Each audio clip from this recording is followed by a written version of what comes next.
Salve, camaradas! O tema do vídeo de hoje é quando Marx e Engels descobriram a dependência.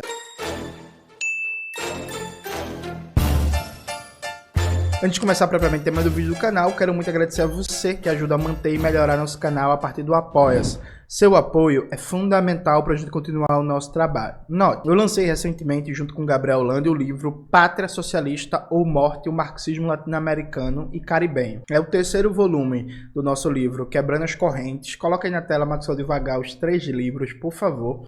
E esse, como o próprio título fala, né, a gente debate o marxismo caribenho e latino-americano. A coleção Quebrando as Correntes tem a característica de ter aquele prefácio gigantesco, que é quase um livro à parte, e com vários textos importantíssimos de pensadores e pensadoras da América Latina e do Caribe. No prefácio desse livro, a gente faz uma coisa que, ao meu ver, deveria ser básico para os marxistas, mas que acaba sendo um pouco raro, que é, veja, há um debate na história do marxismo na América Latina no século XX, quer dizer que o marxismo errou muito no século XX ao fazer análises de que as economias latino-americanas eram economias coloniais ou semi-feudais ou feudais, porque não existia um correto desenvolvimento capitalista. Muita tinta foi gasta mostrando que nunca houve feudalismo no Brasil, que para mim é básico, gente. Não existe feudalismo, semi-feudalismo e nunca existiu no Brasil, mas tudo certo. Só que eu acho que no debate sobre por que se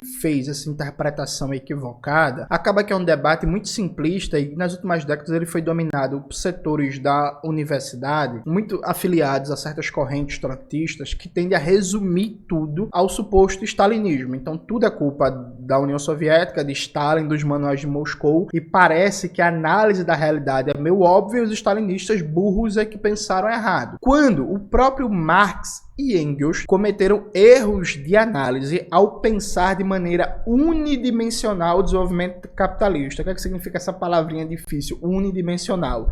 Marx e Engels, por um tempo importante, acharam que só existia uma via de desenvolvimento capitalista e que, portanto, por exemplo, o colonialismo europeu iria provocar revoluções industriais e capitalistas semelhantes às que aconteceram na Inglaterra ou na França. Então, Marx e Engels chegaram a pensar que o colonialismo na Índia, na China, na Pérsia tinha um fator progressivo, porque ele seria importante para desenvolver a revolução industrial nesses países, consequentemente um proletariado moderno, consequentemente as condições para uma futura revolução socialista, né? Então, o colonialismo seria a exportação das relações capitalistas e o desenvolvimento do capitalismo só tem uma via. Então, a partir do momento que o capitalismo tocou nesses territórios, eles necessariamente passariam por um processo semelhante à revolução industrial inglesa, né? Isso, evidentemente, está errado, só que Marx e Engels demoraram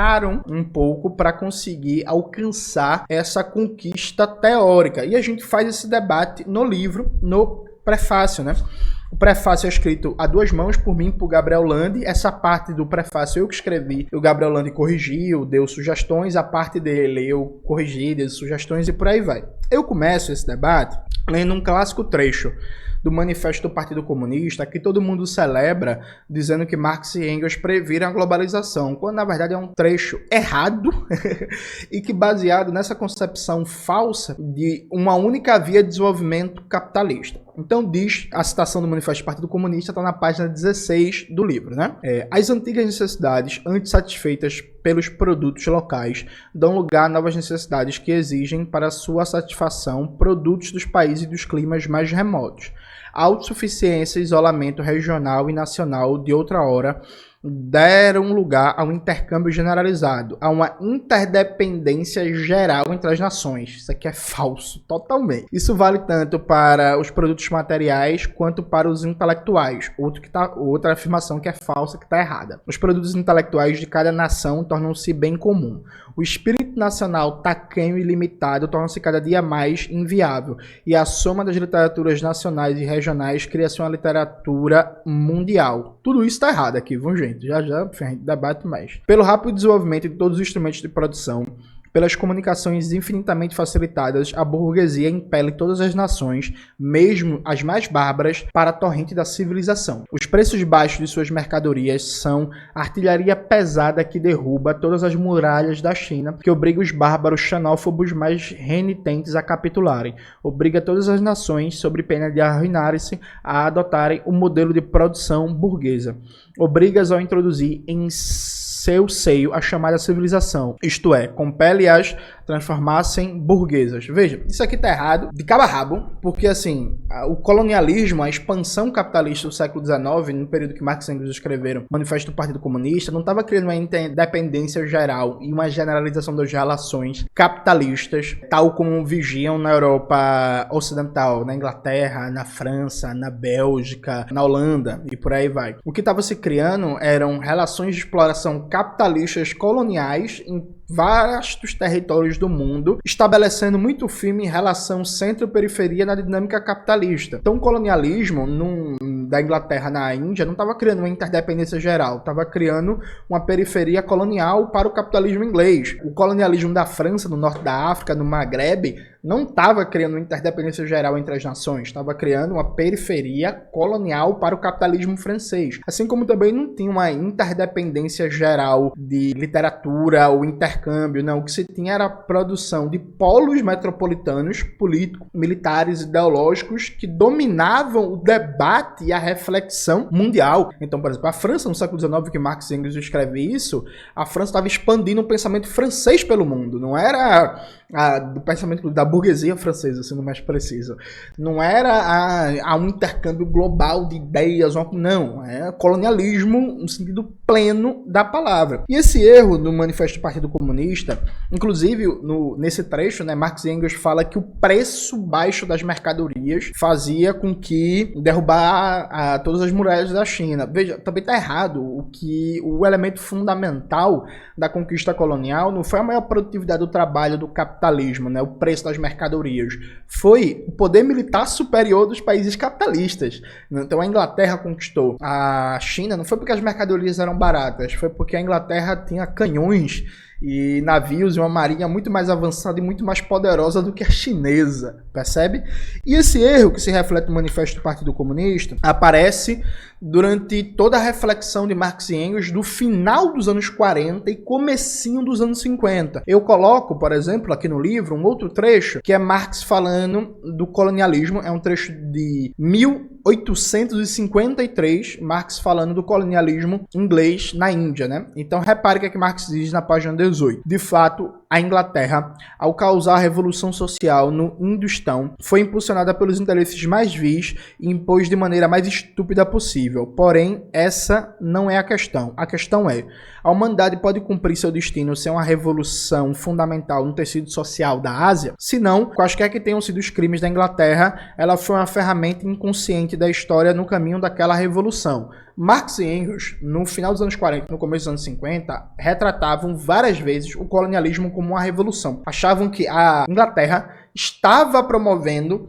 uma revolução burguesa na Índia e na China, né? Em outro momento, ainda em 1853, Marx mais de uma vez falando da Índia, veja a ilusão de Marx com a ideia de que o colonialismo inglês vai criar uma revolução industrial na Índia. Porém, uma vez que introduziu a maquinaria na locomoção de um país, no caso da Índia, que possui ferro e carvão, você é incapaz de impedir que ela o fabrique. Olha, que o país fabrique a maquinaria. Você não pode manter uma rede de ferrovias sobre um país imenso sem introduzir todos aqueles processos industriais necessários para fornecer as necessidades imediatas e correntes da locomoção ferroviária. E a partir disso desenvolver a aplicação de maquinaria para aqueles ramos da indústria não conectados diretamente com as ferrovias. Portanto, na Índia, o sistema de ferrovias se tornará verdadeiramente o pioneiro da indústria moderna. A indústria moderna,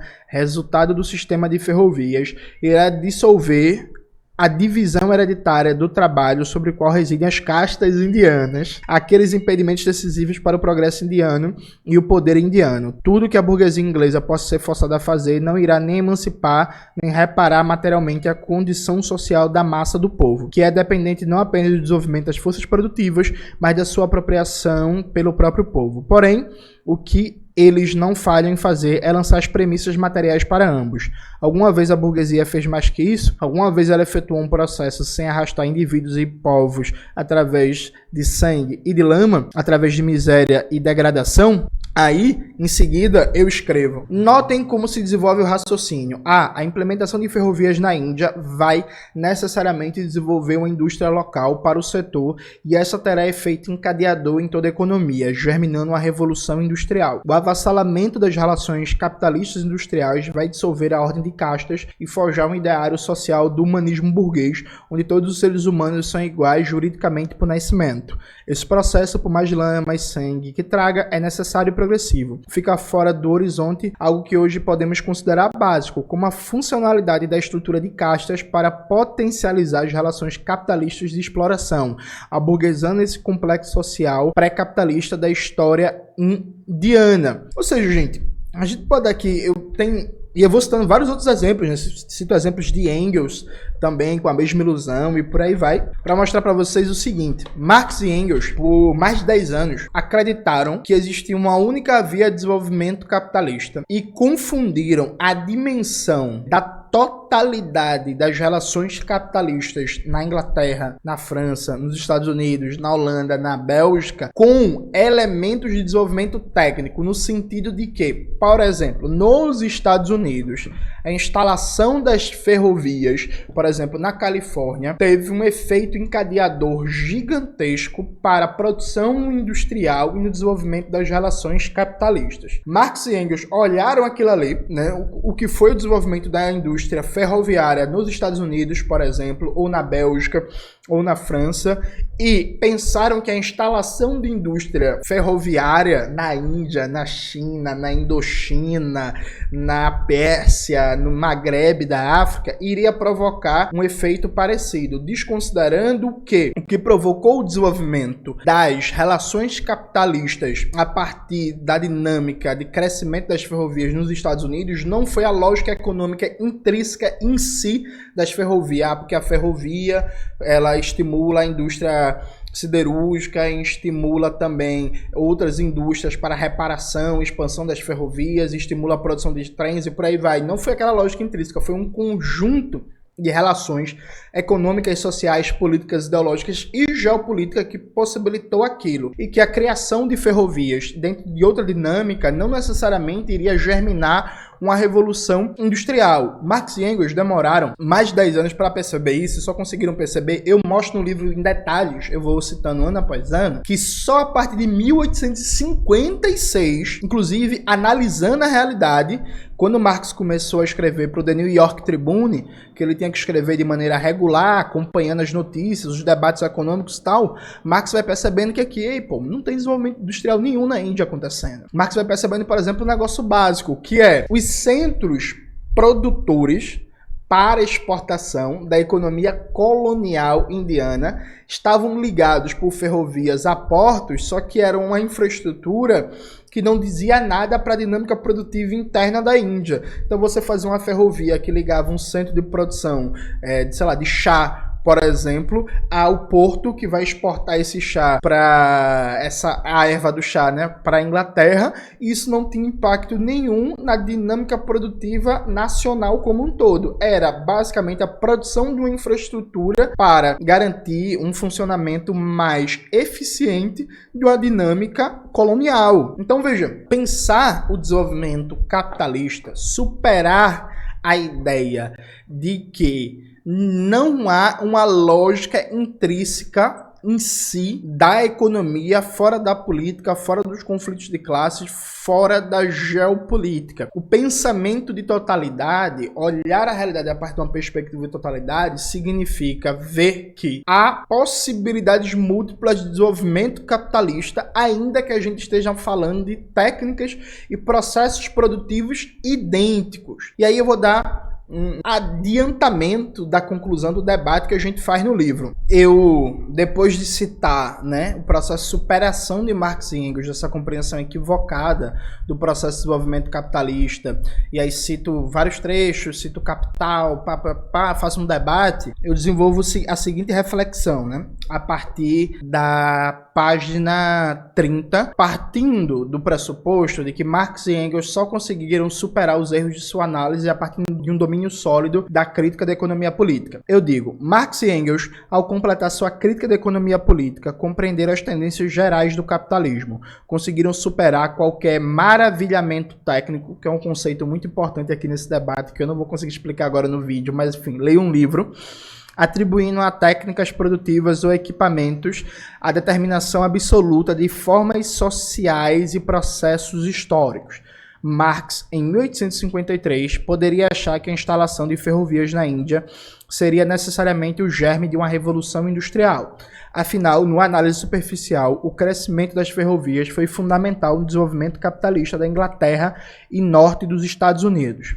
Depois, entendendo que não foram as ferrovias o responsável pelos efeitos de encadeamento industrial nessas regiões, mas sim os processos sociopolíticos e econômicos imbuídos no crescimento dessa indústria. Os fundadores do materialismo histórico também alcançaram a compreensão das formas históricas particulares de expressão da contradição capital-trabalho. Na Europa Ocidental, e a França como caso típico e mais bem acabado, o capitalismo e sua contradição capital-trabalho expressou-se com a criação de um humanismo jurídico burguês, com a tendência a considerar todos iguais por nascimento, desfazendo as relações de servidão e privilégio estamental. Mas essa dinâmica do processo histórico na Europa não era uma universalidade necessária do capital, mas sim um conteúdo específico de uma forma, dentre as muitas possíveis. O capital pode muito bem operar a partir de diversas formas de subsunção das relações sociais pré-capitalistas, totalmente funcionais à dinâmica de extração de mais valor,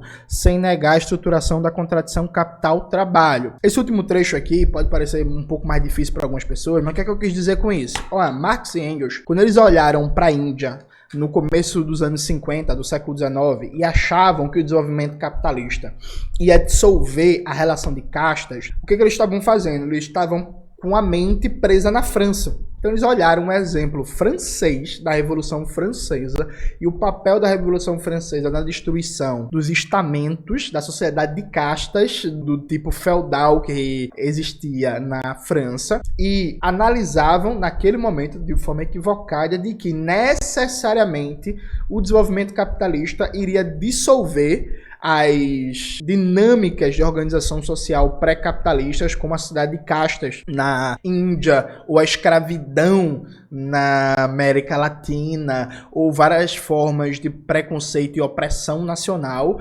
Necessariamente, assim, desenvolvimento capitalista significa que todos são iguais perante a lei. E, na verdade, não. E é totalmente possível estar colocada ali a relação capital-trabalho, a forma moderna de exploração capitalista, sem isso vier acompanhado de um humanismo burguês. Inclusive, no geral, essa foi a regra, dado que em todos os países capitalistas, com exceção talvez da França, a Revolução Burguesa não significou o fim das desigualdades jurídicas estruturantes. Então, na Inglaterra, após a Revolução Burguesa, a Irlanda estava colonizada e o irlandês na Inglaterra era um cidadão de segunda categoria, para não falar, inclusive, da condição das mulheres, né, que só alcançam a condição plena de cidadania no século XX. Então, assim, do ponto de vista jurídico, né, gente? Então, assim, há um debate aqui que é, se a gente quiser fazer uma reflexão séria sobre os problemas de interpretação do marxismo na América Latina no século XX, a gente precisa entender que há um desafio teórico gigantesco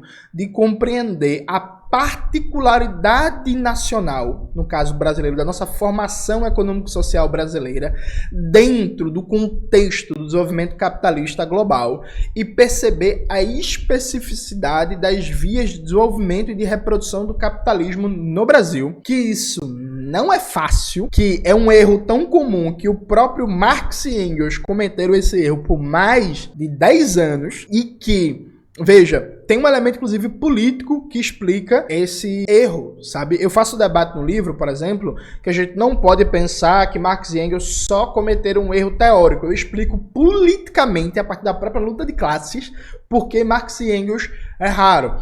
Então, assim, há um debate muito complexo e há uma luta teórica e política e ideológica gigantesca da gente conseguir estabelecer o que é uma análise das particularidades, das singularidades do desenvolvimento capitalista periférico, particularmente nas condições brasileiras e latino-americanas. Então a gente precisa de muito estudo, de muita formação, de muito debate, de muita reflexão e descartar as ideias simples. Ah, não, erramos no século XX. Por quê? Porque a gente era stalinista, porque Manual de Moscou, porque stalinismo.